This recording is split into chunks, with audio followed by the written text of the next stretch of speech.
the afternoon of May 6th, 2008, a 54-year-old man called Ricky Williams stood on the riverbank casting out his line into the waters of Dismal Creek in western Virginia. Ricky was hoping to get lucky and catch some trout, but he'd been out here fishing for 30 minutes so far and there were no bites. Normally, Ricky wouldn't care because he loved just fishing for hours and hours at a time. But today, he and his dog, who was right with him, were really hungry because they'd been out in these woods camping for several weeks now, and their food supply was finally dwindling down to the end. And so if they didn't catch any fish today, they might not eat. Now, for context, where Ricky was fishing, Dismal Creek, despite its bleak name, it was actually a beautiful, secluded spot on top of a mountain that was on the Appalachian Trail. The Appalachian Trail is a very famous 2,200-mile-long trail that runs up and down the east coast of the United States. And why that is relevant is because there's this special code for people that hike on the Appalachian Trail. And the code, which all hikers know, is basically if you come across another hiker on the Appalachian Trail, it is your responsibility to help them if they need help. And it is their responsibility to help you if you need help.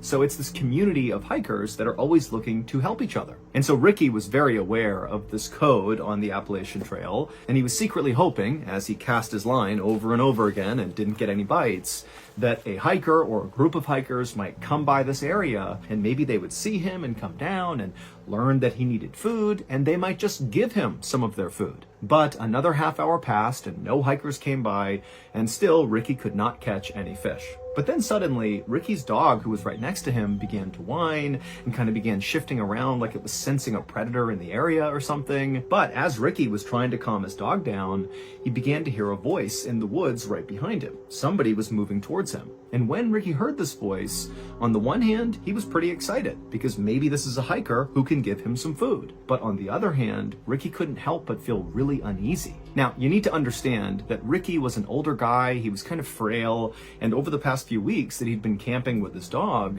as his food supply had run down, he had become skinnier and skinnier and skinnier, and so he really did not pose any sort of threat to anybody. He's like this weak older man. Now, generally speaking, the Appalachian Trail was a very safe place. But over the last few decades, there had actually been several murders that took place on the Appalachian Trail. And in fact, one of those killings took place less than 2 miles away from where Ricky was fishing with his dog. And in that double homicide, a very well-known killer named Randall Lee Smith had stabbed and shot to death 2 hikers. And so while Ricky was really looking for help from fellow hikers, at the same time, he couldn't help but feel somewhat apprehensive. Because again, Ricky was like this small, frail guy, and Ricky was well aware of these murders, and he was well aware of the fact that he was super close to one of the murder sites. And so Ricky was totally on edge as he's listening to this male voice get closer and closer, and then finally, this man in his early 30s steps out from the tree line, and he looks over and he sees Ricky, and for a second, the 2 men just kind of look at each other, but then this guy just grinned at Ricky and said, "Hey, how you doing?" And immediately Ricky felt relieved because he could tell just from looking at this guy that very likely he was not a threat. The man introduced himself as Scott Johnston, and he told Ricky he was actually camping in the area with a friend of his, and they were out here fishing just like Ricky. And Ricky pretty much immediately said, "Oh, great, nice to meet you. Do you have any food for me?" And Scott was like, "Absolutely." And he dug into his bag that he had with him, and he pulled out a couple energy bars and a bag of chips, and he threw them over to Ricky. And he also gave some fresh bait to Ricky so he too could cast out again. And for the next couple of hours, Scott and Ricky just stood on the riverbank and fished together. And after a while, the trout did start biting and they did start catching fish. So the day kind of turned into a great outing for Ricky. And it got even better because as soon as the men were done fishing, Scott asked Ricky if he wanted to join him and his friend back up at the campsite for dinner. And remember, Ricky had no food, so this was an amazing invitation. And he said, "Yes, of course, I'd love to join you." So the 2 men packed up their stuff right as the sun was going down, and then they began walking back into the forest where Scott had emerged from. And as they were walking, Scott's fishing pole got tangled on a low-hanging branch, and he was really struggling to get it out of the tree. And so finally, he just told Ricky to, go on ahead. My campsite's right up there. It's a straight shot. Just go up the hill, and you'll see it. Ricky asked Scott if he was sure, and Scott said, no, it's totally fine, go ahead. So Ricky said, okay, and he walked the rest of the way up the hill, and then when he walked out of the tree line into the clearing where Scott's campsite was, immediately what Ricky noticed was this enormous man who was like twice the size of Scott, and so 4 times the size of Ricky, kind of hunched over the campfire. And this huge man, who presumably was Scott's friend, he heard Ricky walk into the circle, and remember, it's nighttime and they're kind of in the middle of nowhere, and so this guy, he turns his head around and sees this strange man just standing there, and Scott's nowhere to be found, and so this guy, he grabs a club, like a piece of wood, and he looks at Ricky kind of menacingly, like, what are you doing here? And Ricky, who was so caught off guard by just how big this guy was, he put his hands up and he said, I'm so sorry, Scott sent me up here. I don't know if this is the right site, I'm sorry. But just at that moment, Scott had finished untangling his fishing line, and he came out of the tree line and he patted Ricky on the back and he said, oh, you've already met my friend Sean. And as soon as he said that, Sean looked like he basically let his guard down. You know, he put the wood down and he stopped glaring directly at Ricky. But Ricky felt like Sean was not happy that Ricky was in his campsite, even though clearly Scott is the reason that Ricky is in this campsite. And so Ricky just felt really uncomfortable. And at the same time, Scott is ushering Ricky closer to the campfire to take a seat next to Sean. You know, Sean's a great cook. He'll cook up this fish for us. It's going to be great. You know, take a seat. Ricky felt kind of annoyed that Scott was really forcing him to stay. But Ricky didn't want to be rude and just kind of abruptly leave, so he did take a seat next to Sean, who definitely was not excited to be sitting next to Ricky, and Ricky just kind of sat there waiting to see what would happen next. And what happened next is Scott walked over to Sean and handed off all the fish that he and Ricky had caught so that Sean could begin to prepare them, to cook them. And then as Ricky is still just sitting there right next to Sean, Scott walked away from the campfire up to his truck, which was parked right next to Sean's Jeep, and Scott turned on the radio and began blasting country music. And when Ricky heard this music, he kind of winced, because to him, you know, part of the reason the outdoors, the Appalachian Trail, you know, being out in nature, part of the reason it was so wonderful was for the peace and quiet. And so it felt kind of like borderline disrespectful to be out in the middle of this beautiful place, blaring country music. And so to Ricky, he just couldn't help but feel like there's something off about these two guys. They just seem really disrespectful and kind of pushy and maybe aggressive. And so Ricky is just not happy. But again, Ricky didn't say anything and didn't attempt to leave because, again, he's really hungry and so is his dog, and he needs to eat that fish. A moment later, Scott walked back from the truck and took a seat next to Sean, and then he, along with Sean, pulled out their knives and began deboning the fish.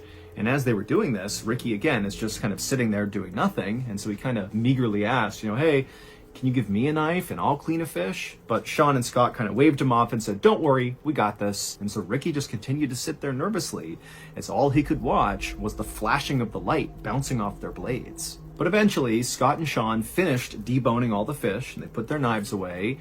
And at that point, they began cooking the fish over the open flame. And suddenly for Ricky, it felt like, you know, the mood had shifted a little bit. At least now the two men were not fiddling around with weapons. You know, it felt kind of safe again. And so Ricky began making some small talk in hopes that would kind of, you know, settle his nerves. And so Ricky told the two men about how much he loved the Appalachian Trail and how he came out here all the time for weeks at a time with his dog. And Ricky would tell the men that, you know, sometimes he felt more at home out in the wild than he did at home. It was almost like being out in nature was a religious experience for Ricky. And he would even tell Sean and Scott that sometimes when he was out in nature, he would meditate and pray and even do some chanting, like part of a ritual. I mean, he was really trying to be in tune with Mother Nature.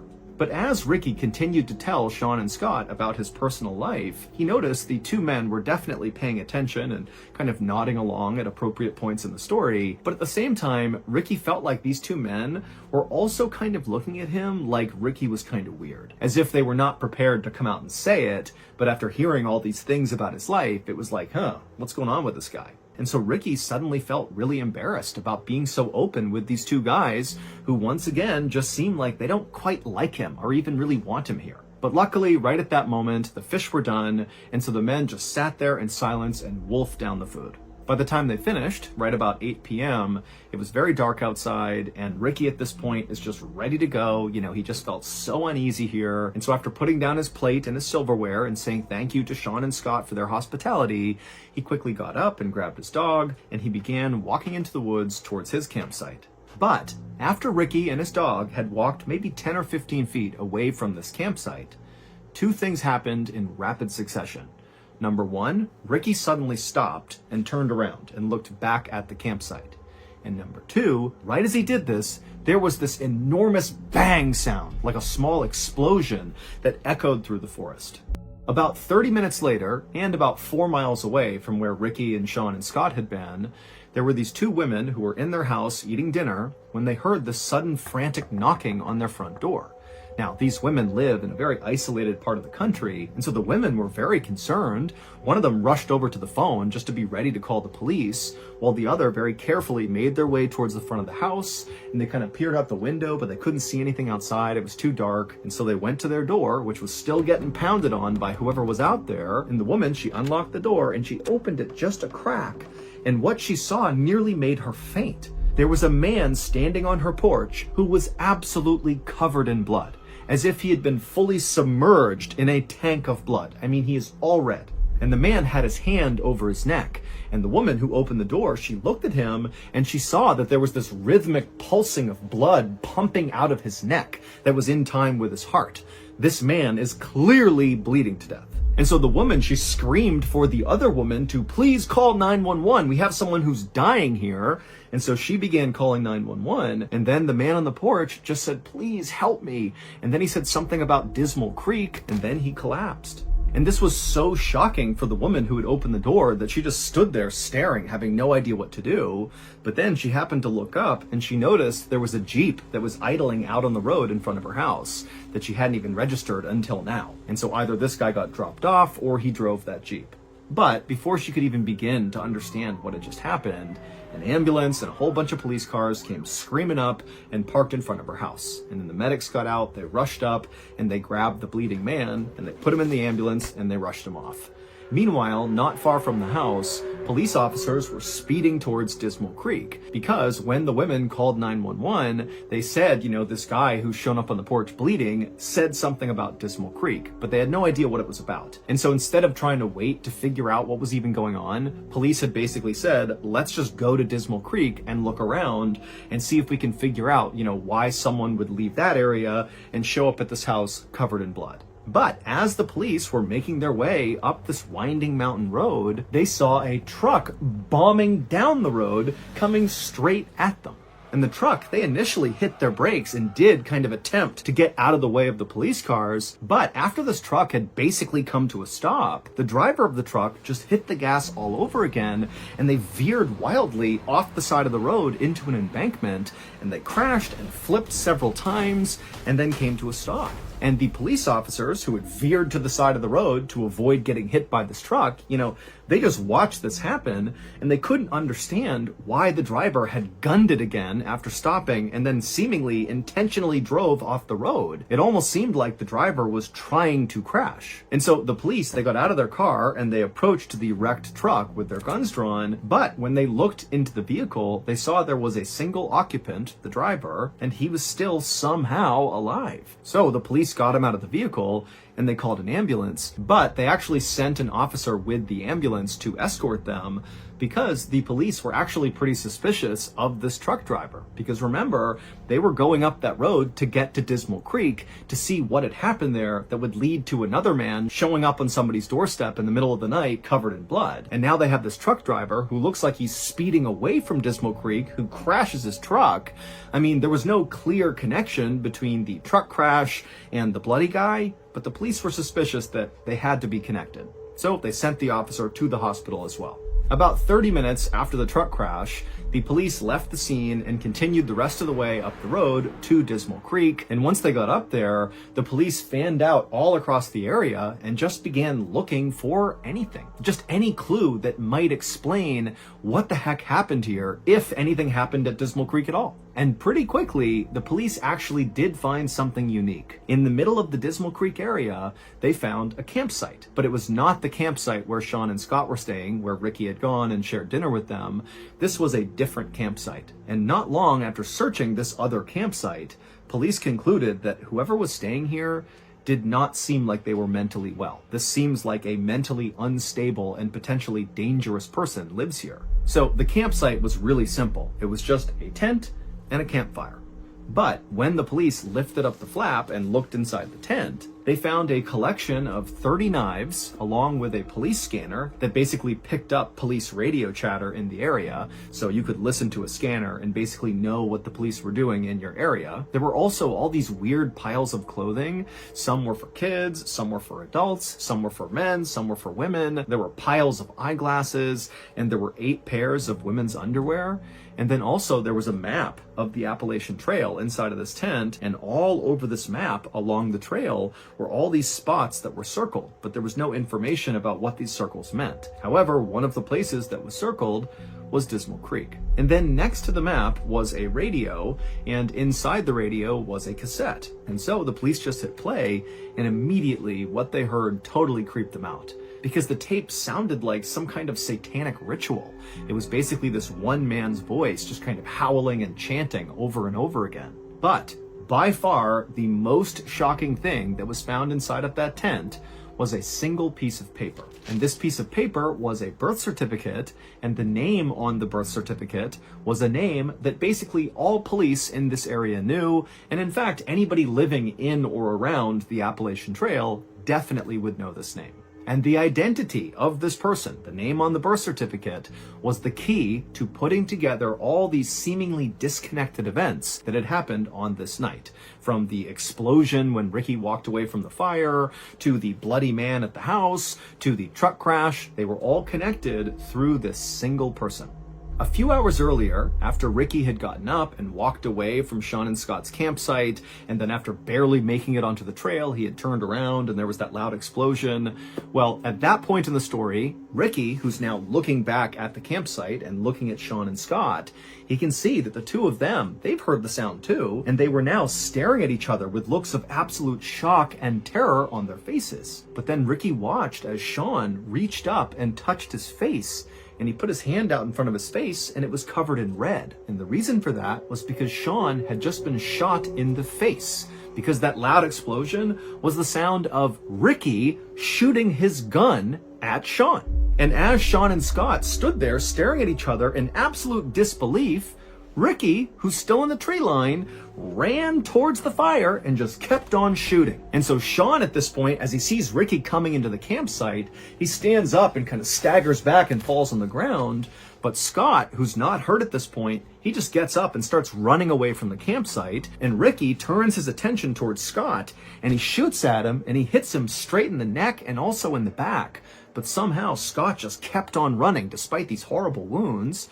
And so Ricky watched as Scott disappeared into the woods. And then Ricky turned back to Sean, who's laying on the ground and can't go anywhere. He's been shot in the face. And Ricky just casually raised his gun and shot Sean right in the chest. But amazingly, Sean, after getting shot this second time, it created what must have been the most extreme adrenaline rush ever, because he jumped up to his feet and right in front of his attacker, he just turned and sprinted to his Jeep. He hopped inside, fired it up, and just sped away as fast as he could.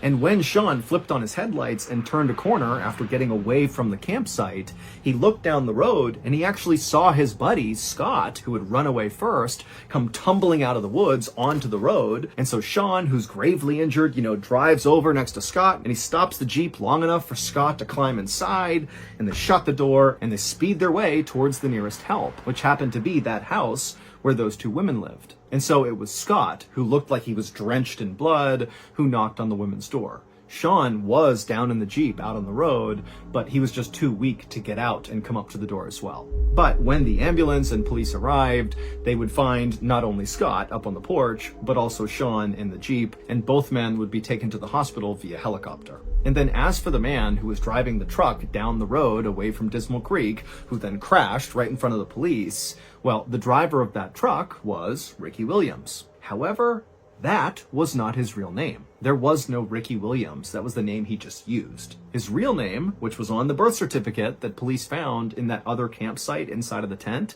was Randall Lee Smith. The same infamous Randall Lee Smith who had murdered those two hikers not far from Dismal Creek. That double homicide had happened in 1981, and Randall was caught and convicted. But he was paroled 15 years later in 1996 for good behavior. And for 10 years after that, Randall lived with his mother and he wore this electronic bracelet and, he followed the rules. But by 2008, his electronic bracelet had came off, and even though Randall had attempted to continue living with his mother, it just wasn't tenable. He didn't have enough money, and so ultimately he packed up his things, grabbed his dog, and moved out onto the Appalachian Trail. And on May 6th, 2008, when Sean and Scott arrived in Dismal Creek to go fishing, Randall was waiting. Nobody has any idea why Randall murdered those two hikers back in 1981 or why he targeted Sean and Scott in 2008. All we know is that Randall Lee Smith was very mentally unwell and very likely viewed the Appalachian Trail as like his sacred place. This is his home. This is the place he loves more than anything. And so maybe, he felt like Sean and Scott had somehow disrespected the Appalachian Trail, and that was enough to attack them. Now, we know Sean and Scott did not do anything intentionally disrespectful to Randall because, amazingly, Sean and Scott survived this attack. And they would say that when they saw Randall, they just felt bad for him. They thought he was like this alcoholic drifter who didn't have a home of his own, and so he was just living out in the woods on the Appalachian Trail. And so they didn't judge him. Instead, they really did just want to give him some food and spend some time with him and make him feel human again. That was it. And because Randall appeared to be this kind of small, older man, Sean and Scott, who were, very big and imposing, they didn't feel threatened by this guy. As for that bizarre other campsite that police found up around Dismal Creek, the one that contained all those knives and the birth certificate, well, obviously that was Randall's campsite. And that weird cassette tape that they listened to that sounded like a satanic ritual, that was Randall going through his meditations and chants that he would do when he was out in the middle of nowhere. It was like his way of respecting Mother Nature and the Appalachian Trail. And then all those items that were found inside of his tent, the different clothes and the eyeglasses and the women's underwear, it's believed those could be Randall's other victims. However, when police pulled DNA samples from all of those items that were found inside of his tent, like the clothes and the underwear and the eyeglasses, well, those DNA samples did not match any of the missing people or murder victims in the police's database, and so that wasn't useful. And then also, police went to all those places on that map that were circled, and with the exception of obviously Dismal Creek, they didn't find anything else at the other locations that suggested any violent event had happened there. So only Randall knows the truth, which means we will never know the truth, because just 4 days after Randall was pulled out of that truck that he crashed, he died in police custody from a blood clot that formed as a result of the crash. And in those 4 days that Randall was in custody, he never gave up that there were any other victims. Today, Sean still has a bullet in his head and in his chest, and Scott still has big scarring on his neck and on his back. But both men have made a full recovery, relatively speaking, and they still go back to Dismal Creek all the time to go camping and Oksana Malaya was born November 4th, 1983, to very poor and alcoholic parents in the Ukraine. In the winter of 1986, when Oksana was only 3 years old, in a drunken stupor, her parents forgot about her outside in the cold of winter. And because she was locked out, instinctively she crawled towards the nearest source of warmth, which was the family's kennel where a whole bunch of dogs were sleeping. And incredibly, once she crawled inside of this kennel, not only did the dogs allow her to sleep there that night, but they kind of embraced her as one of their own. The next day, Oksana did not go back in the house, and her parents seemingly did not notice her absence. And over the next 5 years, Oksana would stay with this family of dogs, essentially living like she was part of their pack, which meant over those 5 very formative years from ages 3 to 8 years old, Oksana had almost no interaction with humans. Oksana rapidly learned how to behave like a dog and began only walking on all fours. She would bark instead of try to speak, and she would eat raw meat. By the early 90s, Oksana no longer identified as a human. She identified as a dog. And it was in the early 90s when a passerby happened to see Oksana running around on all fours in the back of her house in the woods, and they called the police, wondering what was wrong with this person. The police show up, and Oksana's dog family runs out and starts barking at the police to protect Oksana, and Oksana would start barking ferociously to protect herself from being captured. But eventually the police would use meat to lure the rest of the dogs away so they could retrieve the child. When she was taken into custody, Doctors saw that she not only had forgotten how to walk on two legs, she also couldn't speak. And doctors were concerned that because she had had almost no exposure to human language for all those formative early years, that she might not actually have the capacity to speak anymore. Oksana was taken to an orphanage where she would eventually learn how to walk on two legs, and amazingly, she would learn how to speak. But despite these incredible gains she made towards re-entering society, her experience living with the dogs had really left a mark on her. Although she could speak, she could only speak in monotone with no rhythm and no intonation, and it was actually difficult to follow what she was saying because of that. A psychologist did an assessment of Oksana and determined that her mental capacity was only that of a 6-year-old, despite being a young adult at the time of this assessment. By the time she was 22 years old and had more or less re-entered society, she finally was able to have a boyfriend, and he didn't know much about her past. But when she decided to show him how easy it was for her to run around and bark like a dog, it apparently scared him, and he broke up with her and did not see her again. Today, Oksana lives on a farm taking care of animals, and she was recently interviewed on a Ukrainian talk show where she says she no longer wants to live like or act like a dog, she just wants to be a person. Here is some footage of Oksana Malaya acting like a dog.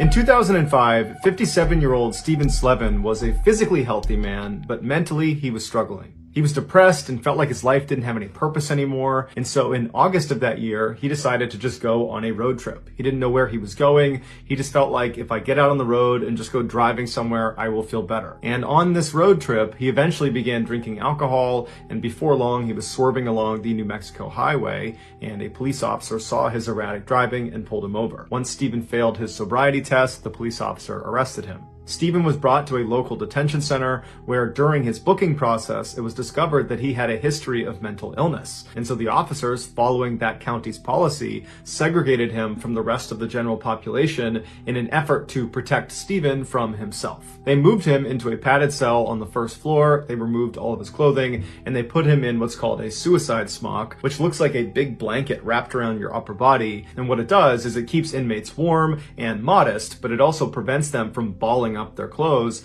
and creating a noose they could hurt themselves with. After a few days in this padded cell, Steven was moved to another, better cell that had a window, it had a shower, it had a toilet, and he was there for 2 weeks under strict medical observation. But at the end of those 2 weeks, for reasons that are not entirely clear, Steven, this mentally unstable man, was moved into solitary confinement to await trial for his DWI. Solitary confinement is a type of imprisonment where the inmate is shifted into a single-person cell and they are kept there nearly around the clock without any significant interaction with other people or other inmates. The psychological effects of solitary confinement are well documented and terrifying. Just 15 days into solitary can be enough to cause permanent psychological damage. Steven's first few weeks in solitary were actually okay. He was allowed to write to his family, he was able to detox and reflect on his life. During those first few weeks, it was noted that Steven was very polite in his very limited interaction with the officers that were dropping food off through the slot in his door. Also, when Steven had a few minor medical issues, instead of throwing a fit, he just knocked on the inside of his door and waited patiently for someone to acknowledge him, which took a long time, but he never got frustrated or mad. But by January of 2006, so roughly 3 months into his solitary stint, Steven had not had any updates on when his case was going to go to trial, and Steven was starting to lose his grip on reality. He was having these severe panic attacks, and he was suffering from intense hallucinations. He desperately wanted to find out how much longer he was going to be kept in the cell, but nobody would tell him. He tried writing his letters to his family, asking for help or asking them to try to get an update on his case, but when he went to literally write the letter, his hand shook so severely from the stress and anxiety that he literally couldn't write these letters. Starting that January, Steven began spending the bulk of his day in the corner of his cell with his knees tucked up to his chest, rocking back and forth. He was allowed out of his cell a few times a month, But in April of that year, that stopped, and he almost never left his cell again. And without leaving his cell, Stephen was unable to bathe, and so his skin began developing fungus and began falling off, and his teeth began to rot. Finally, on May 8th, 2007, so 1 year and 8 months of being in solitary confinement, Stephen was transferred out of his cell to a behavioral institute in Las Vegas, Nevada. After bathing and shaving and cutting his hair and receiving proper medical treatment, he was back to his normal self within a couple of days. And while he was there, he had a chance to speak to a lawyer, and the lawyer would say the entire meeting, Stephen was just saying, "Where have I been?" And the lawyer said, you've been in solitary confinement awaiting trial. You've been there for almost 2 years. And to that, Stephen was shocked and literally didn't believe him. He actually couldn't remember that time in his life. It was like it had driven him crazy and he had completely repressed it from his memory. But when the lawyer told him about it, it began to come back into his mind, and he begged the lawyer to not let them send him back to solitary confinement. And his lawyer said, unfortunately, if that's where they're going to keep you, that's where they're going to keep you until you have your trial for this DWI, and unfortunately, we have no idea when that trial is going to be. But stay strong, because it's bound to be soon if they've already transferred you to this institute. Stephen stayed at this institute for 2 weeks, and during that time, he asked constantly about when his trial was going to happen, but nobody knew. And at the end of those 2 weeks, Stephen was abruptly taken out of his room, put in a van, driven back to New Mexico, and put back into his solitary confinement cell. And immediately, Stephen began to deteriorate. And he begged the guards to not put him in the cell, but nobody was listening, and before long, the door had shut and he was all alone again. Within a couple of days, Stephen developed an abscess in one of his teeth, and he tried to get medical attention, but he didn't get it, and so he sat in the corner of his cell, and for 8 hours one day, he rocked back and forth and violently twisted and yanked and pulled on that tooth until he was able to rip it out of his head. Almost 2 months later, on June 22nd, 2007, Stephen's case was finally put before a judge, and the judge dismissed all of the charges. It's believed the judge found out about this horrible mistreatment of Stephen and took pity on him, but we'll never know. 3 days later, Stephen was released from jail and reunited with his family. He had been in solitary confinement for 2 years without so much as a hearing to tell him what was going on. He had essentially been forgotten about. He would go on to sue the county and win $15.5 million in damages. However, at the same time he's winning this case, he was diagnosed with terminal lung cancer and given less than a year to live. It's unclear if he is alive. In June of 2019, an 18-year-old girl named Bella wrapped up her first year in college and headed home for the summer. Her family lived just outside of this small town in France that was tucked up in the mountains and surrounded by this huge forest. And so growing up, Bella spent a lot of her time out in this forest, either by herself or with her father or other members of her family. And so she knew the forest like the back of her hand. Her favorite place to go in this forest was the man-made lake that sat kind of at the center of this forest. It wasn't huge, but it was a beautiful view, it was very peaceful, and so she liked going out there. The way she would get to it is she would leave her house, she would hop in her car, she would drive a couple of miles down the road, and she would pull off into the shoulder of this road, and there was no signage that said this was the pull-off to get to the man-made lake. This was an area that she and her family had discovered, that there was this particular trail you could take. And so she would pull off at this shoulder, she would get out, and she would turn away from the road and just walk directly into the trees, which butted right up against the road. And very quickly, after walking into the woods, after going through some thick underbrush, she would reach this kind of clearing, and she would see up ahead this little stream. And off to the left side of this stream is what looked like this kind of beaten up little footpath, but actually what it was an animal trail. So animals just kind of made their way around this area all the time, and so it kind of carved out a path. And so Bella would walk down to this animal path, and she would walk along the path that kind of went parallel with the stream, and she would walk for maybe 15 or 20 minutes until this animal path veered hard to the left, kind of went away from the stream. At that point, Bella would abandon the animal path and just continue walking along this stream, both stepping in the stream on some rocks and standing on either side when she could. And she would follow this stream due north, just going straight into the heart of this forest for about an hour, walking at a fairly leisurely pace until the stream connected with this east to west running river. And at this point, Bella would turn turn left facing west, and she would follow along this riverbank about 20 minutes until the river fed into the man-made lake. And so she would stay at this lake, sitting on a rock, enjoy the view, and look at the animals, and listen to nature all around her. And then at some point, she would turn around and retrace her steps all the way back to her car. For reference, one leg of this journey from car to lake, or from lake to car, took about 2 hours. Part of the reason Bella really enjoyed being in these woods and being at this lake was because it just kind of felt like they were hers. Because up until this summer in 2019, the only other people that Bella had ever seen anywhere in this forest or near this lake were other members of her family. So it really felt very private. So in June of that year, Bella comes home from college, and almost immediately she wants to go out to the man-made lake because she hasn't been in months. She's been in school, and so she's eager to get back to some place that she kind of considered to be her happy place. So one morning she gets up early, and by herself, she leaves her house, she hops in her car, she drives the couple miles down the road, she pulls off onto that shoulder, she parks her car, she hops out, she turns away from the road, she walks into the forest, she finds the stream and starts walking along that animal path right to the side of the stream. She walks for a few minutes until she reaches the point where the trail kind of cuts to the left, and she just stays on the stream and is just continuing walking along the stream. And about 30 minutes later, when she was maybe 1 or 2 miles short of the east-west running river, she hears a bell somewhere off in the distance, way out in front of her, out towards the river. It sounds just like a chime, a single chime. And as soon as she hears it, she stops, because there's never any people out here ever, and that bell sound came from somewhere in the forest. And so she stops because she's not really sure if she actually heard that, because it could have just been her mind playing tricks on her or something. And so she stops and just kind of listens for a second, and then she starts to hear this bell just continuously start ringing. Now, the ringing was not uniform. It was constant, but it was kind of sporadic, as if you were holding a bell and kind of ringing it randomly, like you might see at a sports game.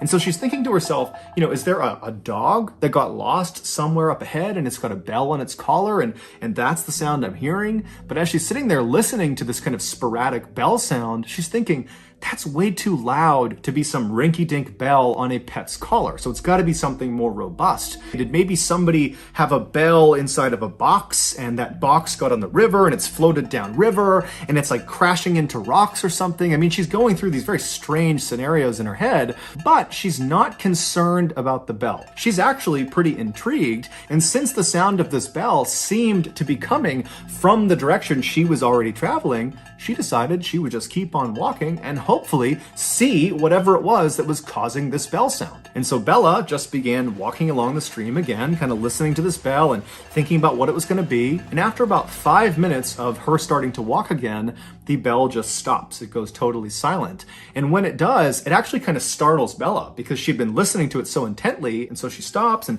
she's listening, kind of expecting it to go off some more, but it doesn't. All she hears are the sounds of nature all around her. Now, Bella didn't have an explanation for what this bell was or why it stopped, but she really just wasn't that worried about it. She figured there was some sort of explanation for it. There had to be. And so she just kind of shrugged and kept on walking and put her focus back on getting to the lake. About 10 or 15 minutes later, Bella was still walking along the stream. She was still maybe a half mile or a mile short of the east to west running river when she sees up ahead on the left side of the stream, as she's walking, there appears to be something laying on the ground that looks like it could be an animal or a rock. She doesn't really know what it is. And as she gets closer, she realizes it's a beaver laying on the ground, and this beaver is missing its head. Now, this is a huge forest, and Bella would have known that, of course, there are wild animals all over the place, and so finding the body of an animal that had been attacked by another animal was not unusual. That's nature. But what did strike Bella as odd was the cut on this beaver's neck was unbelievably neat and uniform, as if its head had been very carefully removed with a very sharp knife. And the beaver's head was nowhere to be found. It certainly did not have the appearance of having its head removed from some predator and its teeth. That would have been very rough. Also, the rest of the beaver's body was intact. So whatever killed this beaver was not interested in eating the beaver. As Bella stood over this beaver and was just staring at it, she also noted that there was no smell. Normally, when something dies, it begins to smell very quickly. It's part of the decomposition process. And so for there not to be a smell indicated to Bella that this beaver must have been killed fairly recently. And then when Bella kind of gently prodded the body with her foot, she realized the beaver's body was still fairly limp, so rigor mortis had not set in. Rigor mortis is another part of the decomposition process where the body kind of stiffens up, and that happens fairly soon after death. And so as Bella is realizing this beaver must have died very recently, it dawns on her that most likely whoever or whatever has killed this beaver is probably somewhere nearby. And Bella can't help but connect this dead beaver to that bell she was hearing earlier, which before meant nothing, but considering the bell was roughly coming from the same area where this beaver has now been found, it made her uneasy. And so Bella found herself whipping her head around, looking out into the trees, seeing if, there's some person, a hunter or somebody that would kind of explain what was going on, but there was nothing. And so Bella felt herself starting to panic a little bit, but then she stopped herself and said, "Calm down. It's broad daylight. I have been coming to these woods for years and years. I've never seen another person. I've never encountered some predatory animal. I'm sure everything is perfectly fine. I got nothing to worry about." And so she stepped over the beaver and kept on walking. Bella would eventually reach the east-west running river. She would turn left and walk for 20 minutes alongside this river. She'd reach the man-made lake. She enjoyed the beautiful view and the scenery. And then at some point she turned around and began retracing her footsteps. She walked past the beaver on the ground all the way back to her car, and she went home. A week later, Bella was sitting around her house when she felt pretty bored and decided kind of abruptly that in order to cure her boredom, she would go back to the place she loved so much, the man-made lake. And so she told her parents where she was going, and then she left the house, hopped in her car, drove to the pull-off and parked and entered the woods at 6 p.m. Sunset that night was at 9 p.m. and so Bella knew this would need to be a fairly quick turnaround so she didn't get trapped in the woods in the dark. And so Bella finds the animal trail. She follows along the stream until the trail goes left and she stays on the stream. She continues walking on the stream when she starts to hear the distant sound of thunder. And so she looks up into the sky through the trees and she can see the sky is starting to get dark, but she's still a couple of hours away from sunset. And so between the thunder and the dark skies, she knows a storm is rolling in. But she is determined to get to that lake. And so instead of, turning around and saying, okay, I'll come back another time, she just starts jogging along the stream to get there as fast as she possibly can. And almost immediately as she's jogging, the raindrops start to fall. And by the time she passes the beaver corpse on the ground, it hadn't moved, the rain was really coming down. And then about 15 minutes after the corpse, when she hit the east-west running river, that's when the rain was at a full downpour. Still, Bella turned at the river and continued west towards the man-made lake as if she was going to go all the way, but only about a minute or two into this final leg. She still had about 20 minutes to get to the lake. She stops herself and she looks at her watch and she can see it's after 8 o'clock already. And she's thinking to herself, if I turn around right now, it's going to take me over an hour to get back to my car. Sunsets at 9 p.m. It's after 8 p.m. now. So already I know I'm going to have to navigate this forest at night in the dark, even if it's just for a little bit at the end.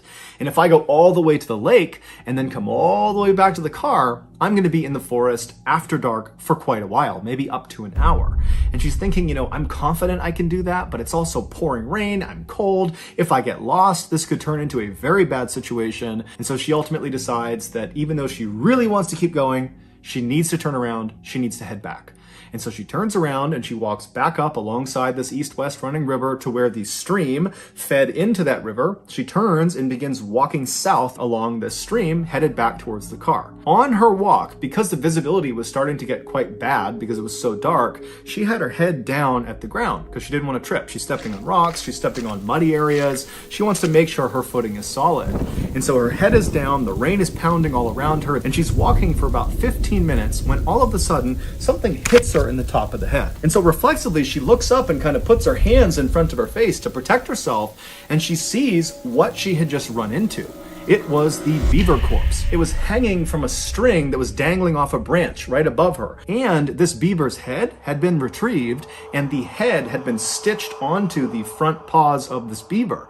And so she's looking at this beaver that's dangling from this rope. It's carrying its own head and she's walked square into it. And her first reaction was basically to gag. She was going to vomit. She was so disgusted. And then she began frantically rubbing at her hair where this thing had made contact with her because there could be juices from the decomposition that got on her. And then after frantically kind of patting at her head for a second, she stops and something really terrifying dawns on her. Whoever strung this beaver up to this tree and then stitched its head onto its paws, they had done that in the last 30 minutes, because 30 minutes earlier, when she was on her way in, she remembered passing the beaver carcass on the ground. She saw it. It had not moved from where it was the week before when she first saw it, and now this beaver is strung up in the tree. And so as the wheels are turning in Bella's head, she realizes that if someone has just done this, then they are probably nearby.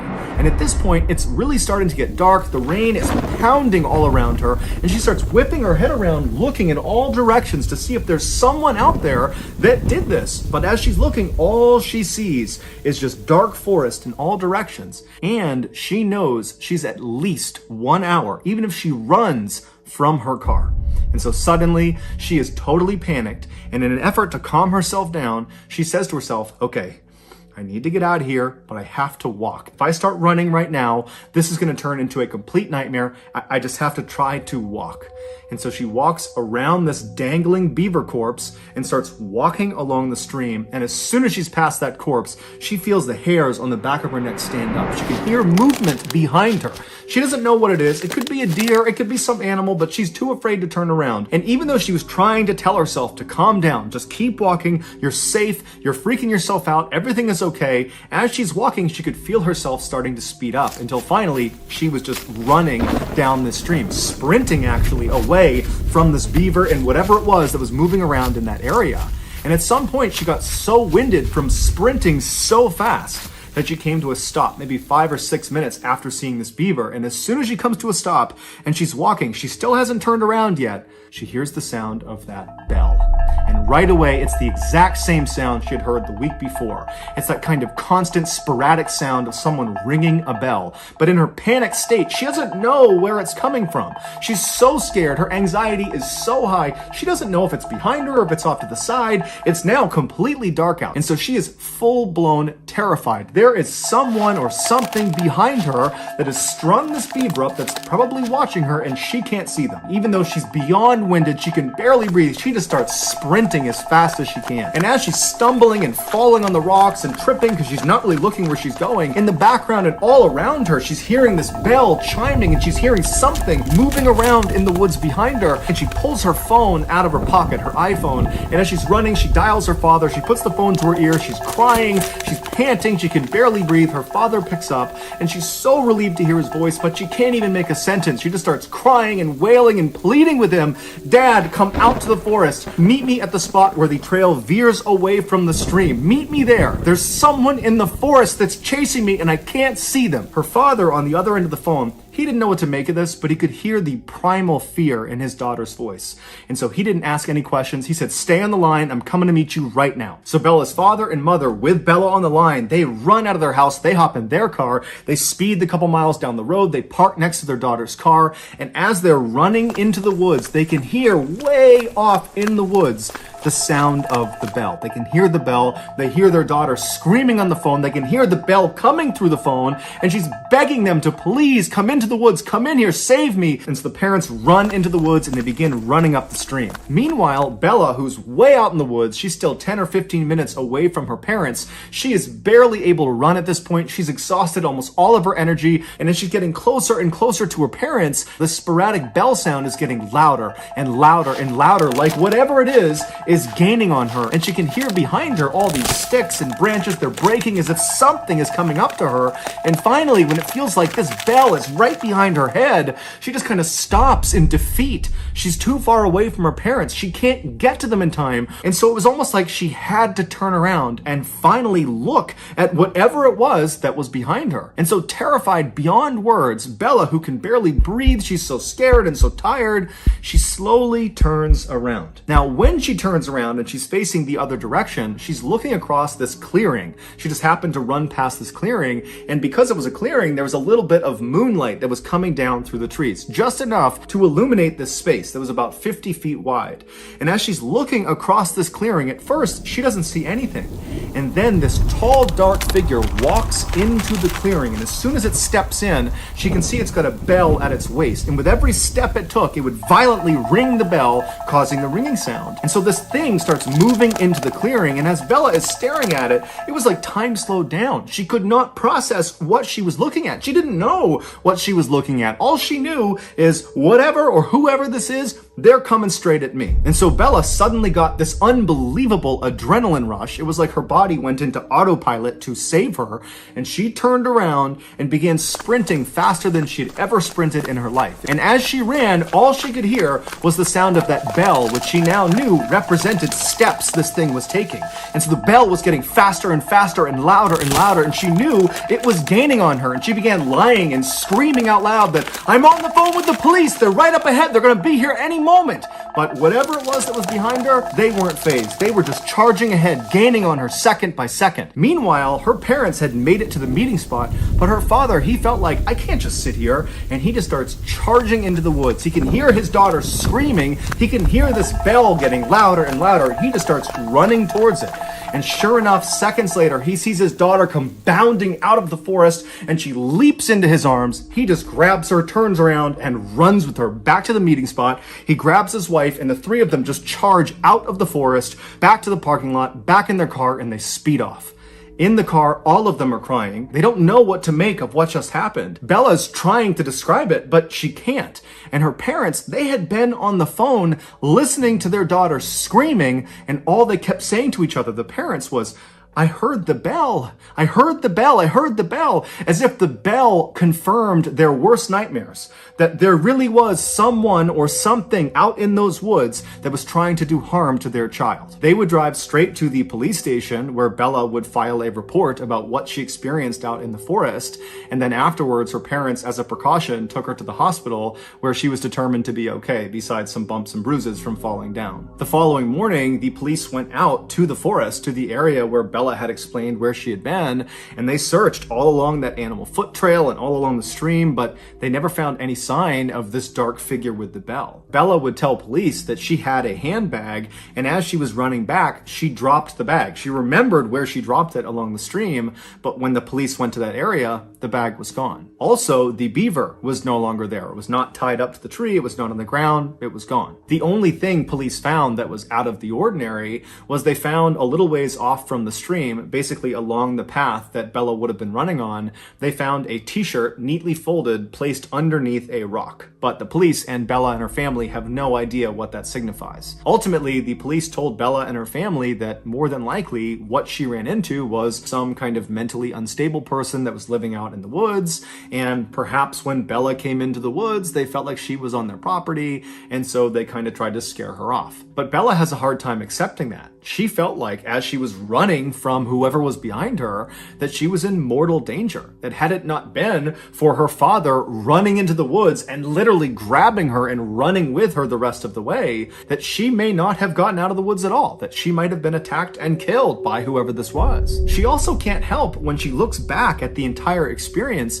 thinking about that moment when she turned around and looked across that clearing and saw this figure come into the moonlight for the first time, that when it came into the moonlight, the way it was moving, the steps it was taking, they weren't normal, they were abnormal. There was just something off about this thing's movement, that it didn't seem like she was looking at a person, but rather some big animal. But regardless, since her ordeal, there have been no strange sightings out in those woods. However, almost no one ever goes in those woods except for Bella and her family, and Bella and her family, they don't go in those woods anymore. So whoever or whatever is out there is still just out there. A 1979 New York Times article described her story as being, quote, one of the Western world's most intriguing and convincing cases of reincarnation. I myself am not a huge believer in reincarnation, mostly because any of the stories I've heard, there's no modern day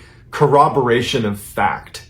But in Dorothy Eady's case, or as she became known, Setti's case, she has a number of things that line up with her story, with her lifelong story, that she in fact was from ancient Egypt and was actually a priestess in ancient Egypt times. And some of her discoveries are pretty incredible. And frankly, Egyptologists and historians that have looked at this case have spent decades trying to prove that she was lying, but can't. She had information that she shouldn't have had that begins to make you wonder, maybe she really was reincarnated. Before we get started, if you could please gently destroy the like button and then go ahead and hit subscribe and turn on all notifications. that would be great. I'm going to be posting a ton of content just like this as many times a week as I can. I'm aiming for 3, if not 4, every week going forward, so please come along. The too long didn't read version of this story is you have Dorothy Eady, who as a child has a near-death experience. When she kind of comes back, she believes that she is no longer home, that her home is somewhere else. She starts having dreams about this place. She describes this garden and this big building, and then eventually she discovers that what she's describing is a place in ancient Egypt. And she ends up becoming obsessed with ancient Egypt and then begins providing information and helping with archaeological digs that leads to numerous incredible discoveries, all from memories that she claims to have had from her previous life. Even if you don't believe in reincarnation and this whole story seems like totally made up, just listen to how the story flows and then try to make sense of how in the world she had the information she had that led to distinct discoveries that nobody else had made. That they found this stuff as a result of Dorothy Eady's information. How do we reconcile that? It's not impossible, but no one's been able to do it yet. So let's see what you think. Dorothy Eady was born into a lower middle-class family in London in 1904. She was an only child, and she was absolutely adored by her parents. Now, unfortunately, when she was 3 years old, she fell down a flight of stairs in her home and was unconscious. They called the doctor, and the doctor shows up and says she's actually dead. As the parents are talking to the doctor, after about an hour, Dorothy gets up and goes into her bedroom and is like playing on her bed. And the parents come in with the doctor and they can't make any sense of it. And in fact, the parents were furious at the doctor for pronouncing her dead because they're like, obviously she wasn't. If she's just fine now, like, who are you? What kind of doctor are you?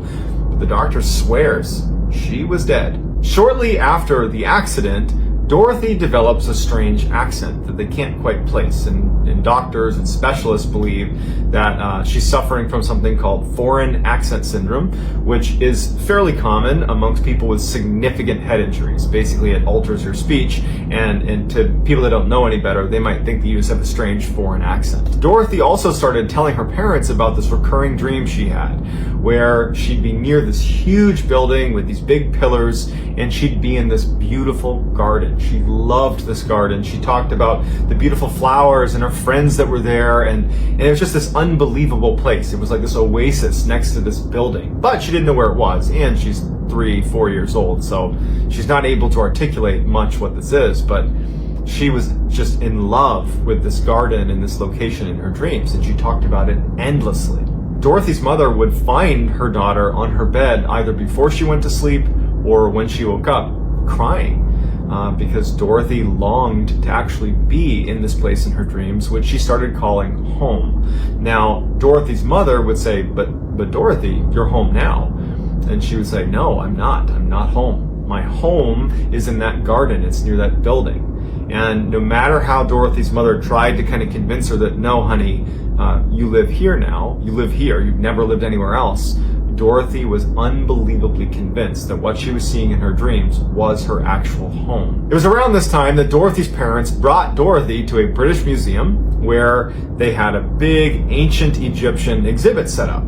And when they went into the museum, Dorothy sees this exhibit and she's immediately attracted to it. And as she gets closer, she starts seeing the statues of the pharaohs and pictures of the pyramids, and she sprints into the exhibit, runs away from her parents, and she's running to the different statues of the pharaohs and of the Sphinx and all of these different icons from ancient Egypt, and she's kissing their feet and she's sobbing hysterically, and she's yelling, I'm home, I'm with my people. This little tiny kid is having this revelation that she's found home, and she refused to leave the museum. Finally, her parents, get her to calm down. They're pretty embarrassed as people are like looking at them like, what's going on with your child? She finally leaves with her parents, but at this point, now Dorothy has attached that place in her dreams that she longs to go with the beautiful garden. She's attached it to Egypt, to ancient Egypt. And so she becomes completely obsessed with ancient Egypt. Her obsession with ancient Egypt started to get her in trouble. When she'd go to Sunday school, her family is a very, very devout Catholic family. she would compare Catholicism to other ancient Egyptian religions. That got her in a lot of trouble, and in fact they said, you can't come to Sunday school anymore. Then she got expelled from her Catholic school because she refused to sing a number of the hymns that in some way disparaged ancient Egyptians. She was also told that she could no longer attend Sunday Mass for the same reasons. She was basically not welcome anymore. At 6 years old, Dorothy, who knew how to write and read in English, started to take a keen interest in hieroglyphics, the Egyptian hieroglyphics, and she said that they were definitely familiar to her, but she had forgotten how to read it. When she was 7, she was looking through a textbook and she saw a picture of the Temple of Seti I, which is in Abydos, Egypt. And as soon as she saw the picture, it was a big picture of the temple, and then next to it kind of like the broken remains of what looks like maybe a garden of some kind. And she immediately said, that is my home. That's where I'm from, right there, Temple of Seti I. In Abydos, Egypt. That's my home. And as she's looking at the picture and she's looking at those kind of tattered, broken remains, I mean, this is thousands of years old, she's looking at the area next to this big temple in the picture. And she's like, that's the garden, but where are the trees? Where is everything? Why does it look like this? Like, she didn't understand that was thousands of years ago that it was a garden. But she saw the picture and immediately knew it as her home. Also in the textbook was the picture of the pharaoh, Seti I, who the temple was named after. And when she saw the picture of the very well-preserved mummy, she was overcome because she claimed to have known him personally. At age 10, Edie was kind of discovered by world-renowned Egyptologist E.A. Wallace Budge, who offered to teach her how to read and write hieroglyphics, which she picked up almost instantly. Starting at 14, in addition to that recurring dream of the Temple of Seti and the garden right next to the Temple of Seti that she claimed was her home, she started having a recurring nightmare where she, in her former life, was in this subterranean enclosure, and she was being questioned by a high priestess who was demanding that she answered her questions, and when she refused, she was beaten. At 27 years old, Edie meets an Egyptian man and falls in love with him, but also, I'm sure on some level, she was marrying him to secure Egyptian residency, because as soon as they got married, they moved right back to Egypt, where she could be a resident.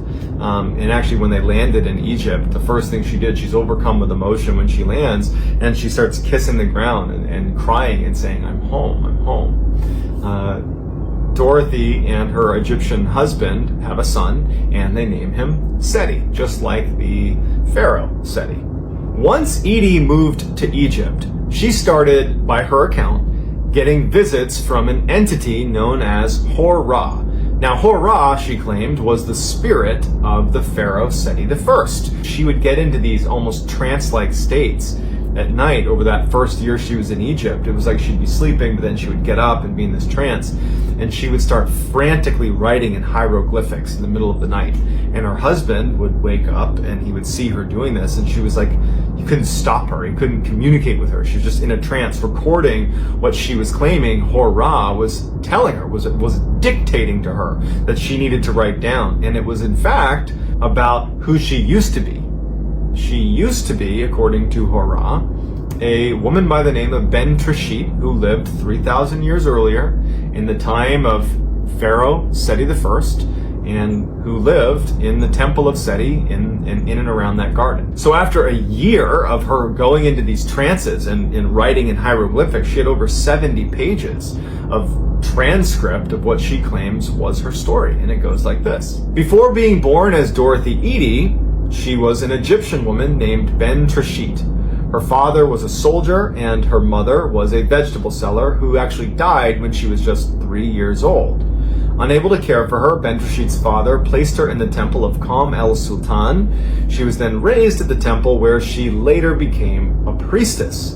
When she was 12 years old, Ben Trishit was given two choices: either venture out into the world on her own, or become a consecrated virgin and stay at the temple. Ben Trishit decided to take the vows. But a few years later, she meets Pharaoh Seti I, and they end up falling in love, and soon she becomes pregnant.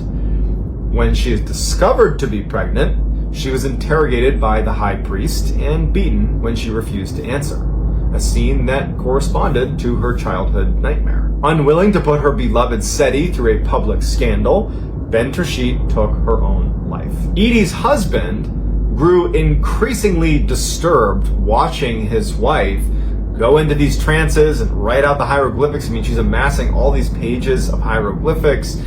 Her whole thing was just too much for him, and so he ultimately filed for divorce in 1936. Following the divorce, Dorothy and her young son leave and go live in another town near the Giza pyramids, and she starts going by the name Seti, which means mother of Seti. So she doesn't go by Dorothy Edie anymore. And at this point, she also takes a job with Egypt's Department of Antiquities, and she begins a very lengthy and highly successful career in Egyptology. For nearly 20 years, Seti would research almost exclusively the temple of Seti I and learn everything about not only the temple but the people who lived there, because it was where she believed she used to live. But it wouldn't be until 1952, when she's almost in her 50s, that she finally actually steps foot in Abydos. And it was because of a job transfer that put her there. And in fact, she took a pay cut to get this job. She was so desperate to just finally step foot in the place that she believed was her old home. As soon as she walked into the temple, the first thing she says is, "It's as if I've lived here before." And she quickly sets up a office in one of the temple rooms and spends almost all of her time there. And she even befriends a cobra and feeds the cobra daily, and just has this cobra friend that just hangs out with her, which no one could make any sense of. Lots of rumors swirled around whether this woman was sane, but because her contributions to Egyptology were so pronounced and so useful, that she was very highly regarded. But of all of her accomplishments, of all of the things that she did, the thing that she is most known for is when she was able, as soon as she got to the temple of Seti I, identify exactly where the garden was. For Seti, she'd been having dreams of this garden her whole life. And so she very quickly said, if you dig here, you're going to find this garden. And sure enough, they dug down and there was the garden. And in fact, she had described the layout of the garden, what trees were where, what types of trees were there, and it was all confirmed. And once they dug it up, she was also instrumental in identifying where to dig on the north side of the temple, where she said there was a tunnel that ran underneath. It was a secret tunnel. And sure enough, they dug down, there was the tunnel. That was something that they had never seen before. Only she knew about it, and there was no way she would have known about it without prior knowledge. In addition, she also pointed researchers to search in a specific area, in an area known as the Valley of the Kings, for a tomb, a long-forgotten tomb. And sure enough, almost exactly where she described, there was in fact a tomb that had never been discovered before. As much as other Egyptologists did not want to accept Seti's claims that she had been reincarnated, and that's why she has all this knowledge, they wanted, frankly, it to be just the ramblings of a crazy person and it to just be some elaborate hoax, but they couldn't deny the fact that she had intimate knowledge of certainly everything that ever happened at the temple of Seti I in the time frame that she claimed to have been living there 3,000 years prior. Fascinatingly, right before she died, when she was 81, she said that there was a secret underneath the temple of Seti I. There was a secret chamber, and there was a secret within that secret chamber. But no one's ever gone down there. No one knows where to begin to look. And so without Seti guiding them, it may be one of those things that we'll just never know. So without any sort of rational explanation for how she would have had all this knowledge or understanding of an ancient culture, it leaves skeptics wondering, is this potentially a real case of reincarnation, or is there a better explanation? And I'd love to hear what you think in the comments. In June of 2011, law student Lauren Giddings was only one test away from completing her dream and becoming a public defender. Even though she had a ton of studying still to do, she had taken off the first week in June to go to her sister's wedding, where she was the maid of honor. Right before she left the wedding to go back to school, she joked with her family that she was going to be locking herself in the library and just studying 24/7, and that nobody should get in touch with her. But when she got back to campus, none of her classmates that she studied with saw her at the library. And in fact, when they didn't see her for a couple of days, they started reaching out to her and texting her and calling her to see if she was okay. But she never picked up, she never wrote back, and so no one knew what was going on with her. One of Lauren's classmates would reach out to Lauren's sister and would ask her, hey, have you talked to your sister at all, because we haven't seen her? And Lauren's sister would write back and say, oh no, everything is just fine. Lauren told us before she left the wedding that she was going to be locking herself away and just studying 24/7, so I'm sure everything is just fine. But this classmate wasn't convinced, because this felt very uncharacteristic of Lauren to not study at the library and then not to pick up any phone calls or text messages. So she would call the police and say, hey, can you please go check on Lauren's apartment, because I think something's wrong. So a police officer goes over to Lauren's apartment and knocks on the door. Lauren doesn't answer. They try the door, it's locked. The officer goes outside and looks around the outside of her apartment. There's no broken windows. There's no obvious signs of a break-in. And so the officer leaves and says, I can't do anything else unless you guys file a missing person report. So a couple of days go by and there's still no word from Lauren. And at this point, Lauren's family is now concerned and they do file a missing persons report. So the police go back to Lauren's apartment. They try knocking. She doesn't come to the door. The door is still locked. So they get the owner of the apartment building to open up her door. And when they go inside, Lauren's not in there, and at first, it doesn't seem like anything is wrong until they notice her cell phone, her keys, her purse, and her laptop are all still in there. This made the police think there could be something sinister happening here, and so they went to Lauren's friends and family and they asked, does she have any enemies? Does she have any reason to be fearful for her life? Initially, they said no one would want to harm Lauren. Everybody loves Lauren. But Lauren's sister would say to the police that there was actually one comment Lauren made a year ago that now seemed a little bit more relevant. Lauren had just got back from a vacation and she noticed there were things in her apartment that seemed like they had been moved, like someone else had been here, but no one was supposed to be in her apartment. And so she told her sister, and the two of them talked about it a little bit, but it was quickly forgotten about because there wasn't a reasonable explanation, and Lauren was so busy with school, she didn't pursue it. After police have done a thorough investigation of the inside of Lauren's apartment, they move outside of her apartment and begin scanning the exterior of the building, and they make a huge discovery. An officer who was looking in the dumpster noticed this big black trash bag that looked out of place, and when he tried to move it, it was very heavy, and when they opened it, they found a human torso, and it was Lauren's. Right before this discovery was made, a news crew had shown up outside the apartment building and was trying to interview people that lived in the apartment complex because they had been tipped off that somebody who was living here had been missing for over a week, and now police were getting involved. They saw what looked like a resident of the building looking visibly shaken up, watching the police doing their investigation, and they went over to interview him. It would turn out his name was Stephen McDaniel, and he was Lauren's neighbor, and he was a classmate of hers in law school. The interviewer asked Stephen, what was your last interaction with Lauren? And Stephen became really focused on how he had not seen her in the last week. And in fact, speaking on behalf of my other classmates, no one's seen her. She must have just vanished. As they're doing this interview, right on the other side of a bush, this police officer discovers Lauren's torso, and the news kind of gets out to the interviewer, they've found a body. And the interviewer says out loud to Stephen, it looks like they found a body. And Stephen just completely changes, and he goes, a body? And then he goes completely silent to the point where the interviewer says, are you okay? And he just stands there looking completely distant before walking away from the interviewer, sitting down with his back turned and hyperventilates before the interview ends. Once this case went from missing person to homicide, the police started searching all the rooms on Lauren's floor. And Stephen's room is right next to Lauren's, so he was the first room they searched. Apparently, as they began searching his room, he was standing just outside the door and sweating profusely and drank over 10 bottles of water. In his apartment, they found a key to Lauren's apartment. And what he would do is whenever she was gone, he would sneak into her room and download her hard drive, as well as steal little souvenirs like small articles of clothing and other things that he would hoard in his apartment. When they went on Stephen's computer and checked his browser history, basically the only things he did on the internet were look at Lauren's Facebook and LinkedIn profiles. But the creepiest thing they found was this camera that was literally duct taped to this long pole.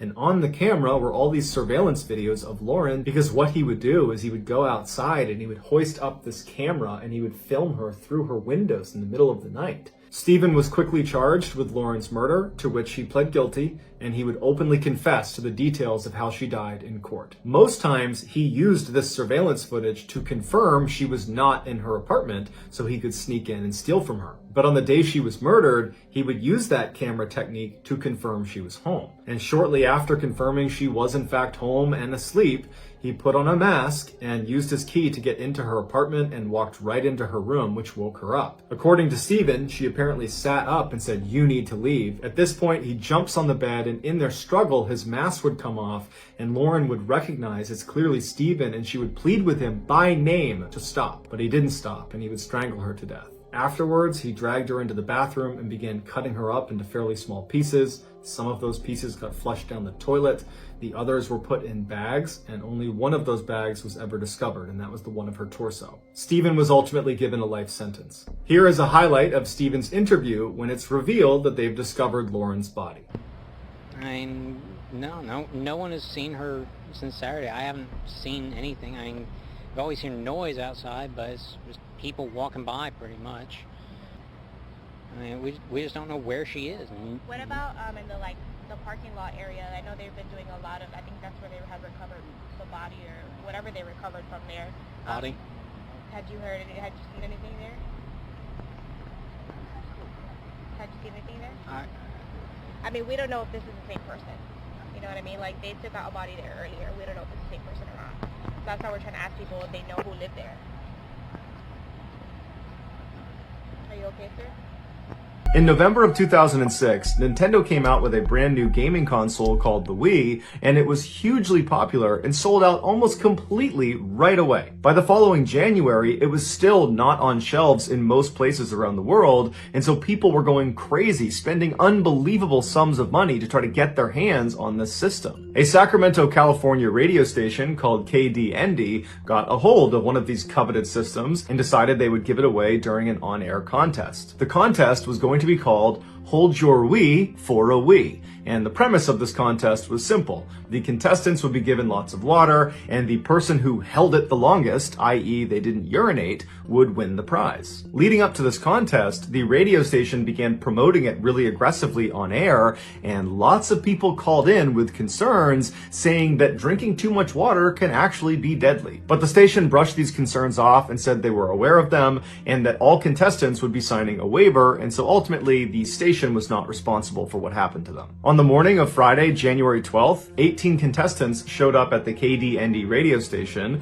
and they signed their waivers, although one of the contestants said the waiver only covered publicity issues, not health and safety concerns. One of the contestants was 28-year-old Jennifer Strange, who was a mother of 3, and she was trying to win this Wii for her kids. She, along with the others, after signing their waiver, were ushered into this room where they were handed 8-ounce water bottles. Every 15 minutes, they would be expected to finish that water bottle and then refill it and do it every 15 minutes. And if at any point they didn't completely finish their water bottle in time, or if they got up to use the bathroom, they would lose the contest. The contest started at 6:45 a.m., and by 8 a.m., after 5 bottles had been drank, a number of the contestants began pulling themselves out to use the bathroom. But the radio staff felt like this contest was going to take a really long time, and so they gave the remaining contestants, that included Jennifer, a larger bottle of water to drink from. Over the next several hours, all of the contestants, except for Jennifer and one other, had dropped out because it was just too painful. They had to go to the bathroom. Jennifer was heard on air saying it hurt so much, and one of the hosts laughed and said, "Well, do you need to lay down?" And then somebody piped up and said, "She can't even walk." And so everybody just kind of laughed and did nothing about it. Around this time, a nurse called into the radio station and very emphatically said what they were doing, this contest, was a really bad idea. You're gonna get someone killed from water intoxication. Water intoxication is also known as water poisoning, and in a nutshell, what happens is when you drink too much water, the water dilutes your bloodstream, it can cause swelling in your brain, and it can lead to coma and or death. The host, after hearing this concern, turned and yelled to the remaining contestants, "Hey, is anybody dying out there?" And then the host just kind of laughed and hung up on the nurse. A little while later, you can hear one of the hosts on air comment on how Jennifer's belly looked really strange. It had become totally distended and bloated, and they said it looked like she was pregnant. At some point, Jennifer and the other remaining contestant began vomiting, but instead of dropping out, they just continued to drink more water and did not go to the bathroom. But finally, it became too much for Jennifer to bear, and she dropped out of the contest and she relieved herself. For coming in second place, she received tickets to a Justin Timberlake concert. On her drive home, Jennifer began experiencing this horrific headache to the point where she was just sobbing uncontrollably. Through tears, she called one of her coworkers and said she just was not going to be able to come into work that day. Her head hurt too much. And so after she hung up, her coworker she had just spoken to was really concerned about her and called Jennifer's mother to let her know what was going on. And about an hour later, Jennifer's mother headed over to Jennifer's house to check on her, and she found Jennifer dead in her bathroom from water poisoning. The station was ultimately sued by Jennifer's family, and they were ordered to pay over $16 million in damages.